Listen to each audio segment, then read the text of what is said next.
video bi ekɔ viral ewo internet ne so na me gidi se wenye bi ahwe se wenye bi nhwe ya eno ene da screen so sisia no na etiefo video no wo bi ahwe nanso wonte ase wo be bisa se video yi asetre eno no ene den eno ena me de bebrel ansa ne beto aso na subscribe na click notification bell no so we get the latest news bi aba wonsa ebeka na video neni say Minister for Roads and Highway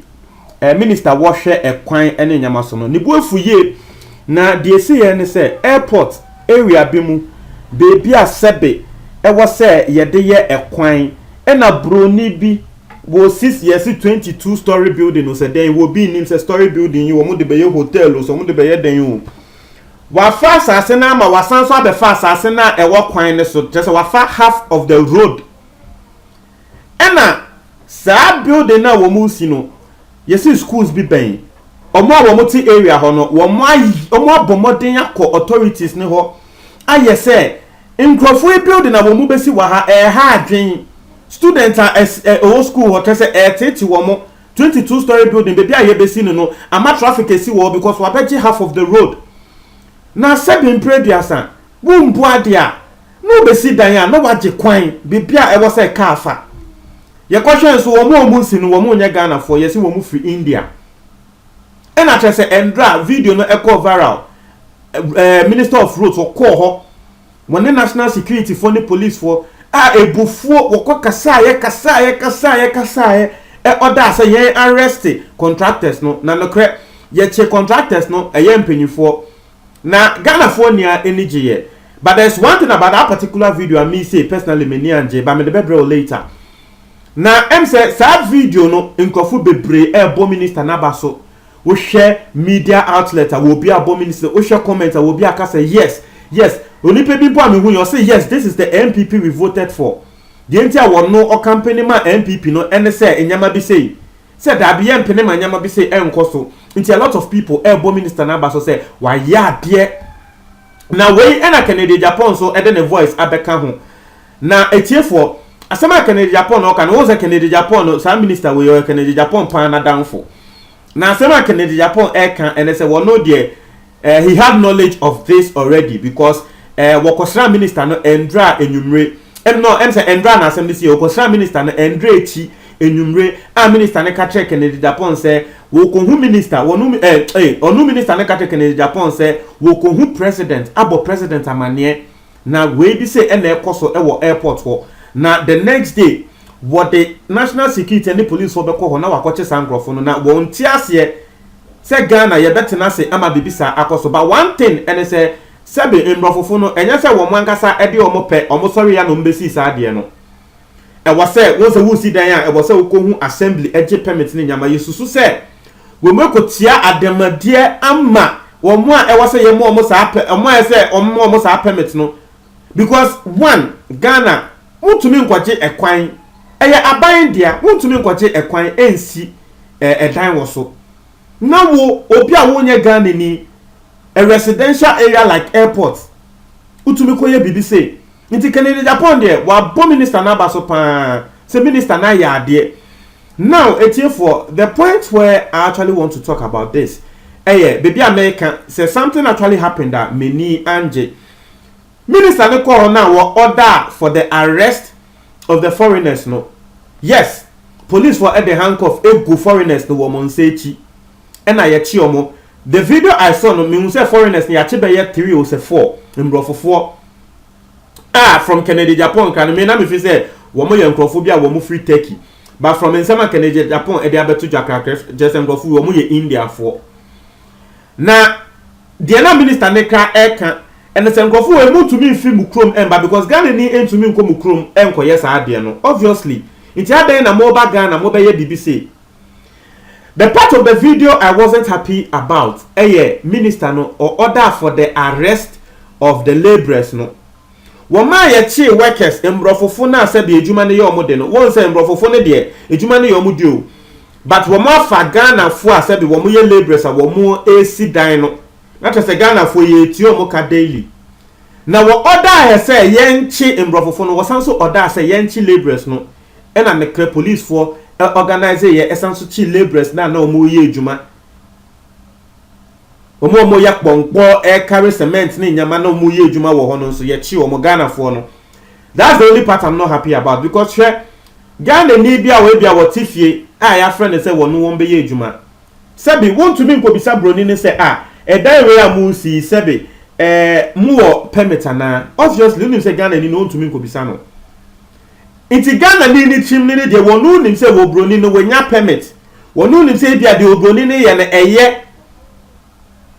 inti obroni na fa na adwuma mu a won to me ga so wonye inti the minister ordering for the arrest of the Ghanaian laborers no. That's the only part I'm not happy about.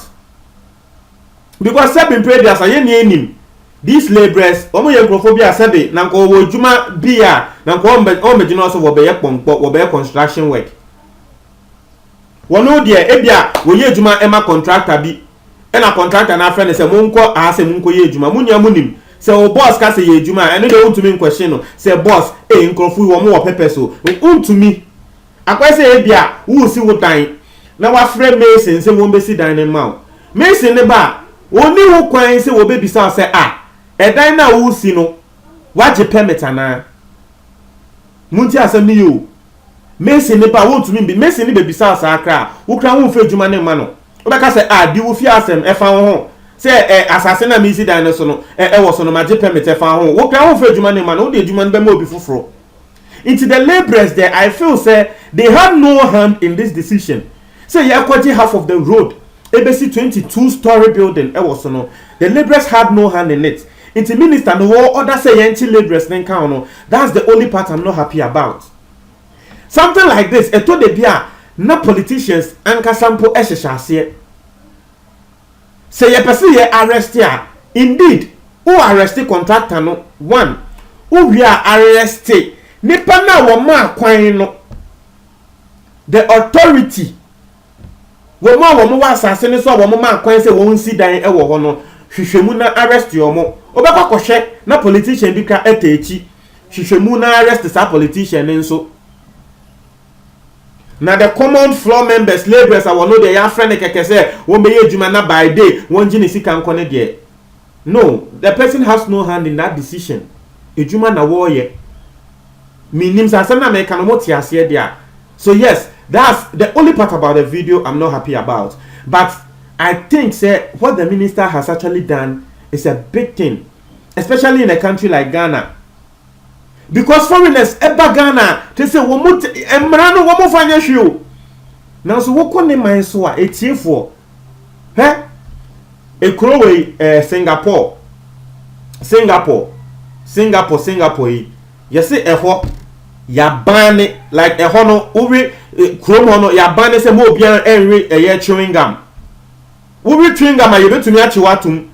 Ghana fo a ekoho. Ghana ye ni enim se obi otumi re chewing gum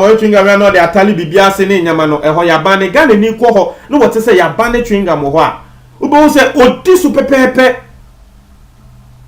Ghana ni ko America wo ko India embrebe a wo ho no ye di su pepepe nti ya den na nkrofo we ye pene ema wo mo ba ye man so ebebu ye yembra ase embra na omfa ho. This is similar thing and no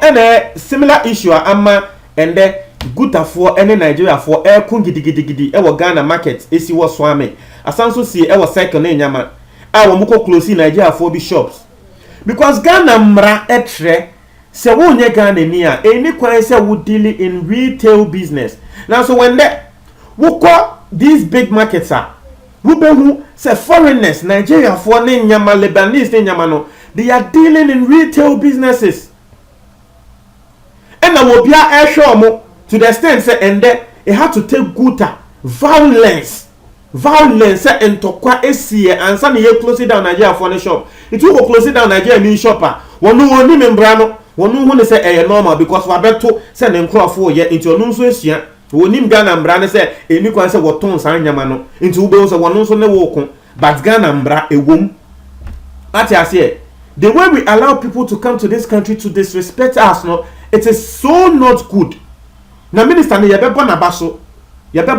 pan but Ghana for laborers na wama ya chi omo no womo de mesre ye ma ye release yomo na mrofofo ne de yɛnhwɛ na embra enyenye hwehwemu ne ehu de omo kwan na ne yanchi omo ni na ntum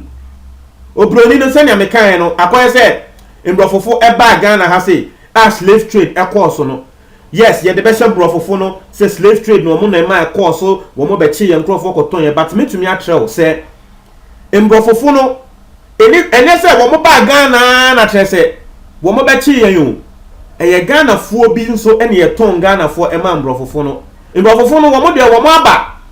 they have intention say ye pese ye say but won nim wo wa adwen say won to me fa ne mpe enye nti obekwa ko hu Ghana ni bi a Ghana ni betumi ama ne kwan ebo se Ghana ni na ama ne kwan sa slave trade sa na ehya ase sa time ehemfo na ehemfo mom na na tonton nkrofo ema sa mbrofofo na na omde yen slaves mon try my comment box in with you for me da say